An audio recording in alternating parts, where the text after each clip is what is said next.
नमस्कार दोस्तों, मेरा नाम है राहुल यादव और आप सभी का स्वागत है आज की स्पेशल वीडियो में। दोस्तों, जैसा कि आप सभी जानते हैं कि चैनल पर जो लोग नए इन्वेस्ट करने का प्लान कर रहे हैं, यानी कि जो लोग बिगिनर्स हैं, उनके लिए स्पेशल सीरीज मैंने स्टार्ट की हुई है।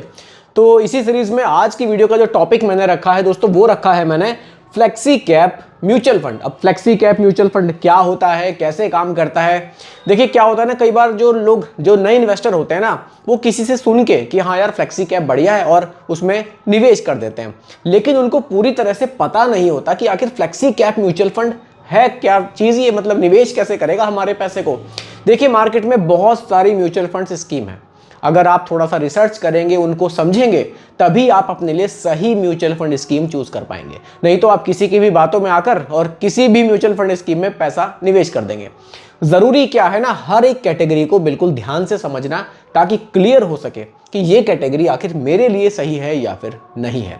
तो वीडियो काफी इंफॉर्मेटिव आपके लिए होने वाली है। बिल्कुल डिटेल में बताऊंगा आज फ्लेक्सी कैप म्यूचुअल फंड के बारे में। इसके बाद आपको जो टॉपिक है ना, वो इतने डिटेल में क्लियर हो जाएगा, जरूरत ही नहीं पड़ेगी किसी से पूछने की कि फ्लेक्सी कैप आखिर होता क्या है। तो ध्यान से टॉपिक को देखना और समझना। और कोई कंफ्यूजन हो इस टॉपिक के रिगार्डिंग, आप मुझसे कुछ पूछना चाहते हो, तो इन्वेस्ट राइट चैनल आप पता ही आपको इंस्टाग्राम पर भी अब है, तो इंस्टाग्राम पर आप मुझे वहां पर फॉलो कर सकते हैं। वहां जो भी आपका कंफ्यूजन है वो मुझसे आप क्लियर कर सकते हैं। काफ़ी लोग हैं जो मुझसे वहां बात करते हैं, चैट करते हैं। जो भी कंफ्यूजन है वो काफ़ी हद तक मैं कोशिश करता हूँ उनके डाउट को क्लियर करने की। तो वहां आप मुझे फॉलो कीजिए, जो भी डाउट है वहां क्लियर हम लोग कर सकते हैं। फिलहाल बात करते हैं आज के टॉपिक पर, फ्लेक्सी कैप म्यूचुअल फंड। चलिए देखिए, सबसे पहला आता है कि फ्लेक्सी कैप म्यूचुअल फंड क्या होता है। देखिए, फ्लेक्सी कैप फंड क्या होता है, ठीक है। फ्लेक्सी कैप फंड क्या होता है, जैसे कि आप लोग जब निवेश करने का प्लान करेंगे तो आपको बहुत सारी स्कीम्स दिखाई देंगी। लार्ज कैप भी है मार्केट में, मिड कैप भी है, स्मॉल कैप भी है, ठीक है। अब लार्ज कैप बड़ी कंपनियां होती हैं, बहुत बड़े साइज की। मिड कैप उससे छोटे साइज की कंपनी होती है और स्मॉल कैप उससे छोटे साइज की कंपनी होती है। मेनली तीन तरह की जो कंपनियां होती है, तीन तरह के स्टॉक्स में हमारा पैसा निवेश किया जाता है। फ्लेक्सी कैप फंड में क्या होता है, फंड मैनेजर को फ्लेक्सिबिलिटी दी जाती है कि भैया आपको पूरी छूट है हमारी तरफ से कि आप लार्ज कैप में कितना पैसा निवेश करेंगे, मिड कैप में कितना पैसा निवेश करेंगे और स्मॉल कैप में आप कितना पैसा निवेश करेंगे। टोटली फ्लेक्सिबिलिटी है। देखिए, अगर आप specially large cap mutual fund में पैसा निवेश करते हैं तो वहां एक नियम है कि मिनिमम 80% जो पैसा है वो इन्हीं में जाएगा, बड़ी कंपनियों में। अगर आप मिड कैप में पैसा निवेश करते हैं तो वहां भी एक नियम है कि मिनिमम 65% पैसा मिड कैप स्टॉक्स में ही निवेश करना होगा। और अगर आप सीधा स्मॉल कैप म्यूचुअल फंड में निवेश करते हैं तो वहां भी एक नियम है कि मिनिमम 65% पैसा स्मॉल कैप में निवेश करना होगा, ठीक है। लेकिन फ्लेक्सी कैप म्यूचुअल फंड में क्या नियम है, यहां सेबी ने नियम बनाया है कि आपको मिनिमम जो 65% का निवेश है वो इक्विटी में करना है।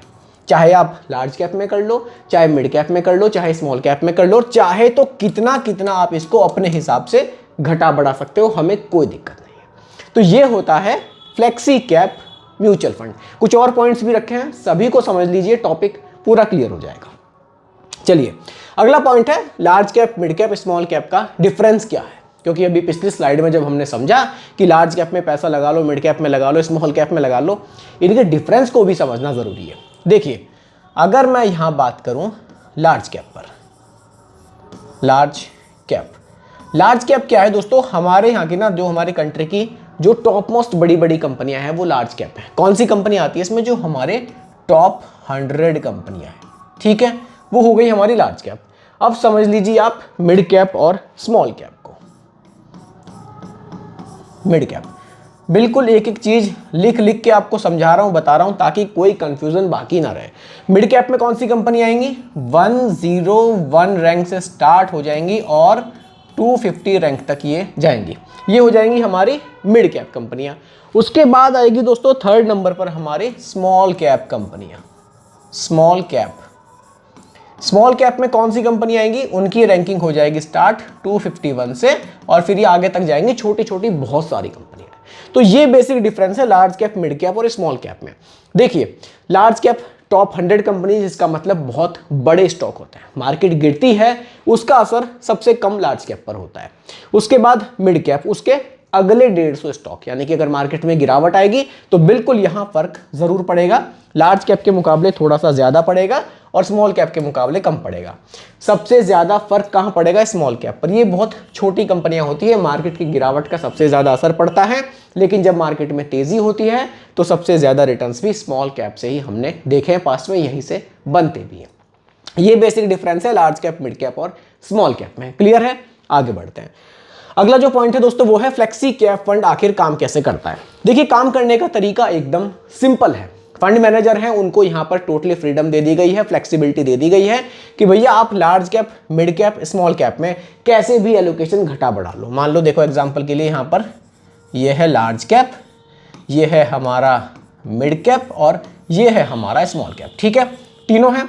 अब देखिए, फंड मैनेजर को जब फ्लेक्सिबिलिटी दे दी गई है तो फंड मैनेजर यहाँ क्या करेंगे, चाहे तो वो लार्ज कैप में क्या कर सकते हैं, मान लीजिए 50% इन्होंने लार्ज कैप में रख दिया और मिड कैप में रख दिया इन्होंने 20% और स्मॉल कैप में भी रख दिया इन्होंने कितना, लगभग 20-25% यहाँ रख दिया, बाकी कुछ कैश में रख लिया या फिर डेट में डाल दिया, जो भी है। ठीक है, तो इस तरह से एलोकेशन कर सकते हैं। अब क्या हुआ, मार्केट कंडीशन चेंज हो गई, फंड मैनेजर को लगा यार आने वाले टाइम में मिड कैप, स्मॉल कैप से रिटर्न्स अच्छे बन सकते हैं, तो ये क्या कर लेंगे, अगली बार चाहे तो यहाँ मिड कैप में 20% से बढ़ाकर इसको 35 कर दें, स्मॉल कैप को भी यहाँ पर 35 कर दें और लार्ज कैप को 50% से घटाकर सीधा 20 या 25 कर दें।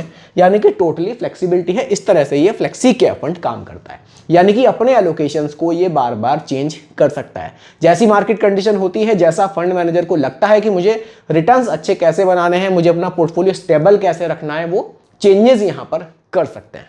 ठीक है, अगले पॉइंट पर आइए, फायदे और नुकसान को समझिए। चलिए पहले बात करते हैं फायदों पर और उसके बाद बात कर लेंगे कुछ नुकसान पर। देखिए, हर एक टॉपिक के ना फायदे नुकसान जरूर होते हैं, समझना जरूरी है।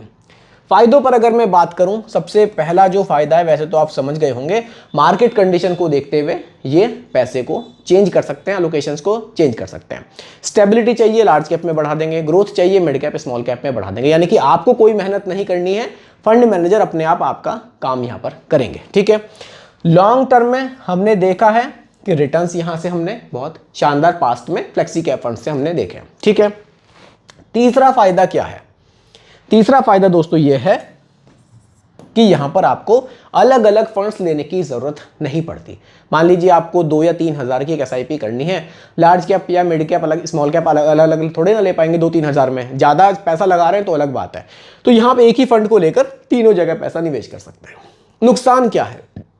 पहले नुकसान पर अगर मैं बात करूं, ये फंड मैनेजर के एक्सपीरियंस पर डिपेंड करता है कि वो डिसीजन कैसा लेते हैं।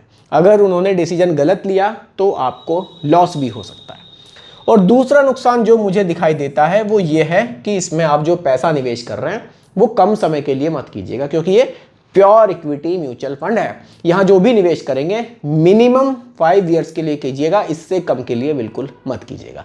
यही इसके कुछ फायदे और नुकसान है, और ज़्यादा तो डेप्थ में जाएंगे तो पता नहीं क्या क्या निकलेगा, लेकिन एक बेसिक समझने के लिए ये चीज़ें ज़रूरी हैं। ठीक है, जो हमारा लास्ट पॉइंट है, किसको इन्वेस्ट करना चाहिए, ये तो वैसे आपको काफ़ी हद तक क्लियर हो गया होगा कि आपको इन्वेस्ट करना चाहिए या फिर नहीं करना चाहिए।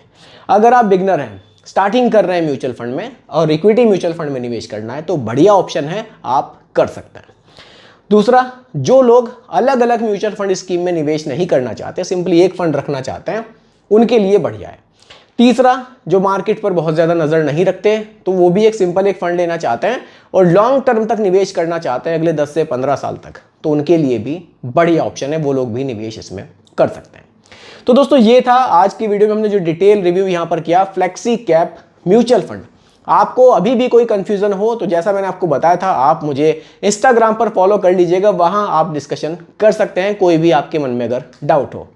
बाकी दोस्तों, वीडियो आपको पसंद आई हो लाइक शेयर जरूर कीजिएगा, चैनल पर नए हैं सब्सक्राइब कीजिएगा। मिलते हैं जल्दी एक और नई वीडियो के साथ। धन्यवाद।